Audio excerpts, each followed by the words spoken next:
One hospital ward, 47 meals, one very confused delivery driver. I just wanted to help. How did it go so wrong?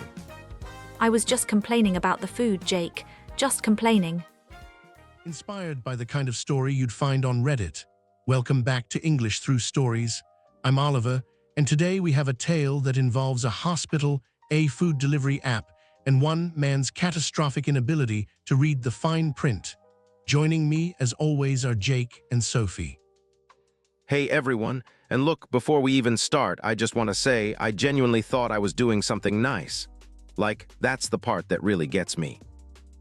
He caused 47 meals to be delivered to a hospital ward, a working hospital ward, full of patients and nurses and doctors trying to do their jobs. 47. And there it is, our bold claim, ladies and gentlemen, and I assure you every word of it is true.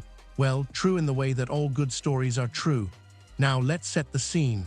Sophie was in hospital, nothing serious. She'd had a minor procedure on her knee, and Jake, being the devoted friend he is, decided to send her lunch. Right, okay, so here's the thing. Sophie had texted me saying the hospital food was, and I quote, absolutely dead inside, which I took to mean she was hungry and miserable. I said the food was dead plain, like nout on it, a boiled potato and some grey beans. That's not a meal, that's a punishment. So Jake, with the best of intentions and the worst of attention spans, opened a food delivery app on his phone. Okay, so I'm scrolling through, right, and I find this brilliant Italian place. They do proper specials.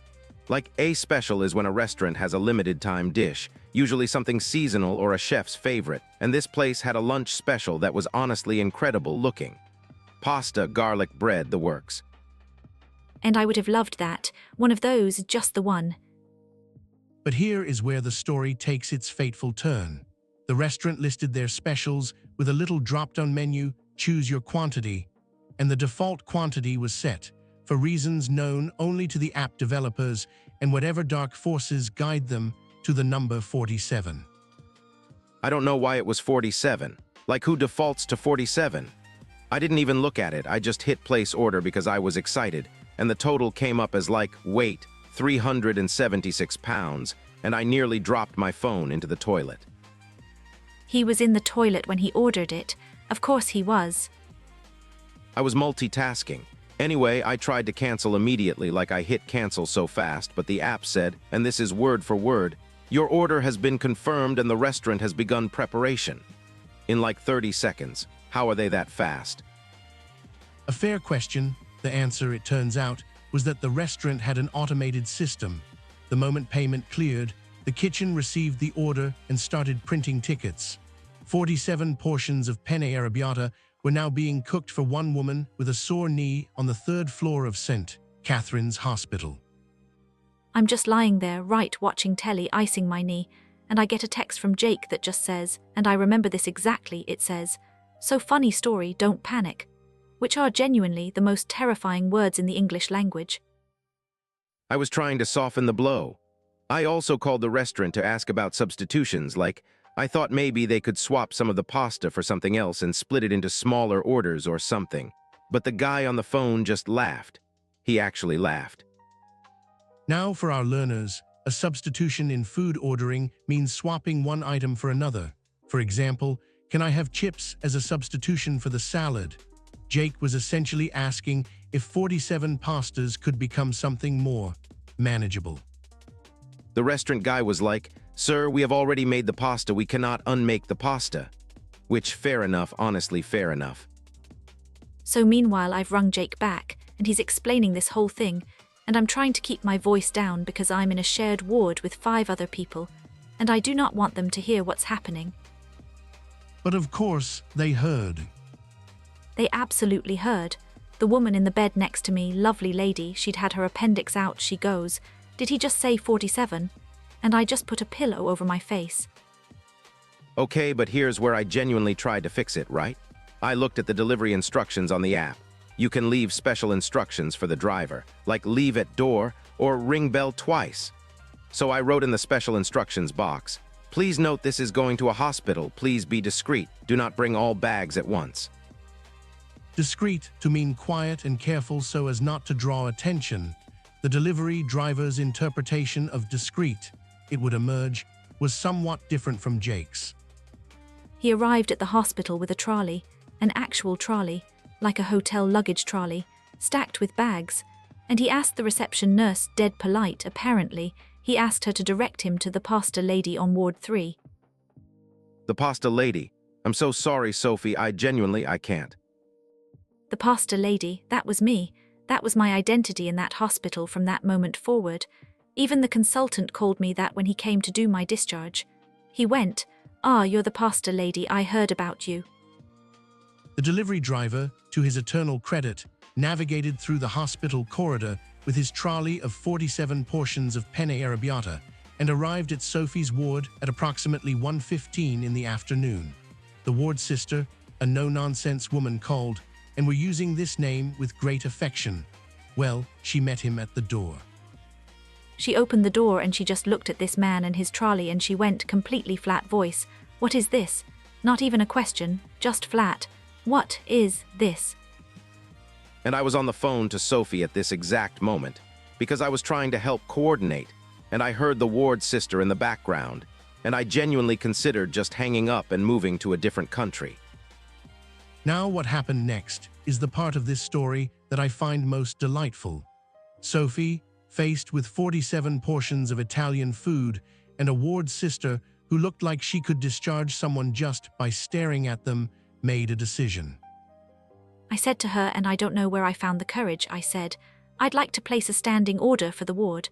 A standing order, like I was a business. A standing order means a regular, repeated arrangement, like you're ordering the same thing on an ongoing basis. I just said it like it was completely normal. That is honestly the most impressive thing I've ever heard. Like she turned a disaster into a catering pitch. The ward sister just looked at me for about 5 solid seconds and then she said, "Right, where do you want me to put them?" And I said, "The break room." And she said, "Fine." And that was it.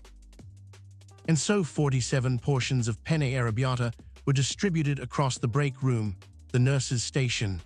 And in a move that cemented Sophie's legend on that ward, 3 bags were taken to the children's ward upstairs, delivered by a porter who had apparently been waiting for something interesting to happen all morning.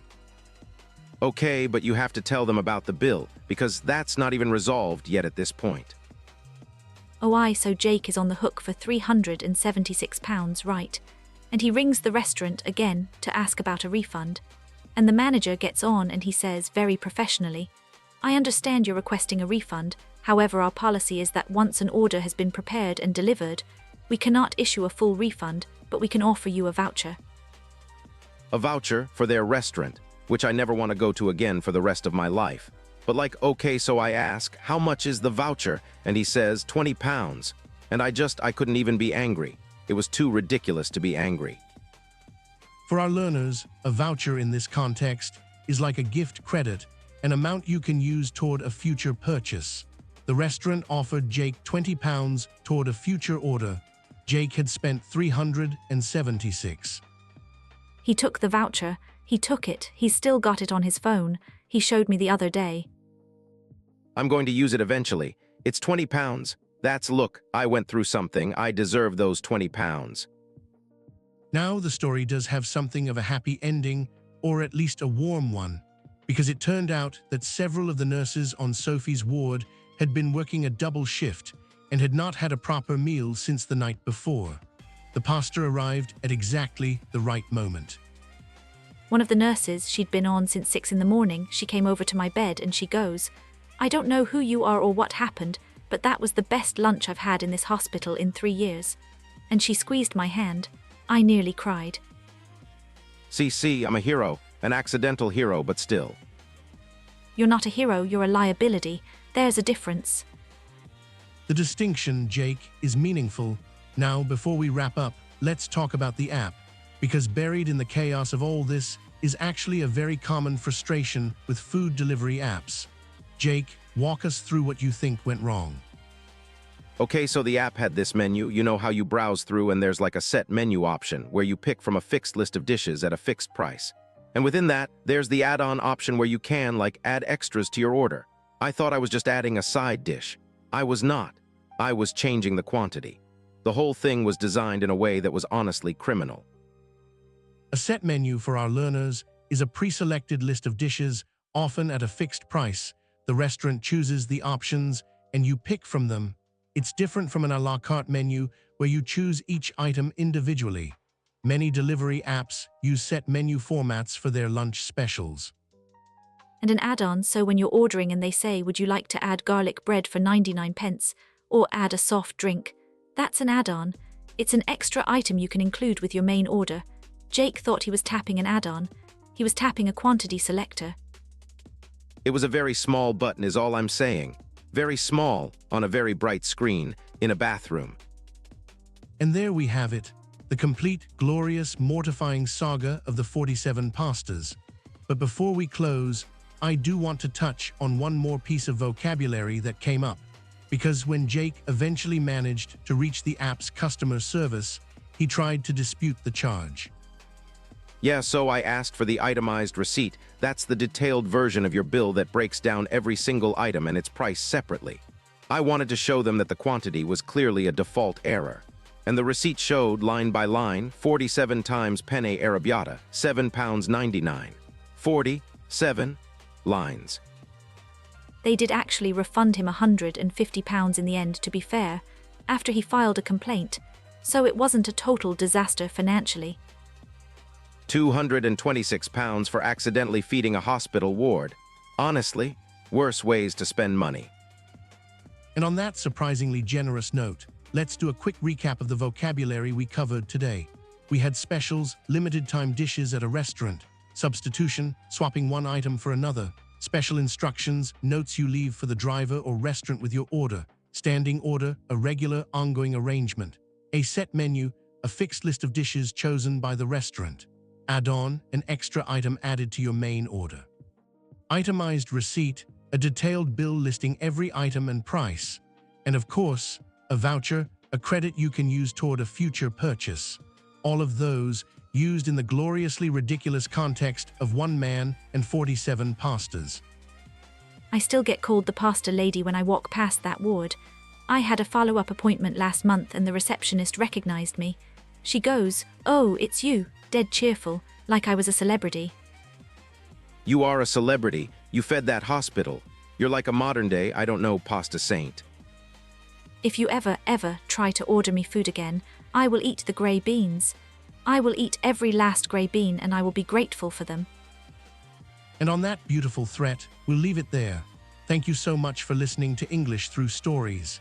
If you enjoyed today's episode, please subscribe, leave us a comment telling us about your most embarrassing food delivery story, and we'll see you in the next one. I'm Oliver. I'm Jake, and I still have that £20 voucher if anyone wants it. I'm Sophie, the pasta lady, apparently Did this make you forever. laugh? Drop us a like. Hit follow and never miss a story. Subscribe to English Through Stories. Find us on YouTube, TikTok, Instagram, and Facebook. See you on the next episode.